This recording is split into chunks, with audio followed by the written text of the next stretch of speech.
அப்ப என்ன செய்யணும்? தமிழில் அறிவிப்பு இல்லை என்றால் பறக்காத ஒரு விண்ணுறுதியும் கதை முடிஞ்சிடும்.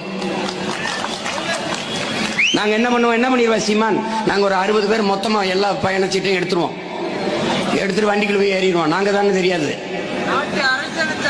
மேல பறக்க போகும்போது நிப்பாட்டுன்றோம். தமிழ்ல சொல்ல அப்படின்னா எடு வண்டின்றோம். 2 தடவை போராட்டத்தை பண்ணோம்னா சரியாயிடும்.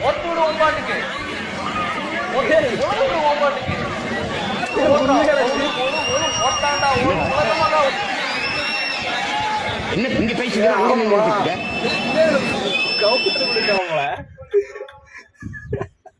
அவனு பேர் எவ்வளவு நாள் தான் பார்த்துட்டு இருப்பான் சொல்லுங்க. பொங்கி எழுந்துட்டான். இந்த வீடியோ ஃபன்னாக பண்ணது, எதுவும் கிண்டல் கேலி பண்ணன்ட்டு இல்லை. அது ரீல்ஸில் ஆட்டோமேட்டிக்காக வருது. ஸோ வாரதான் எடுத்து ரியாக்ஷனாக போட்டது தான், வேறு எதுவும் இது இல்லை. ஸோ ஃபன்னாக பாருங்கள்.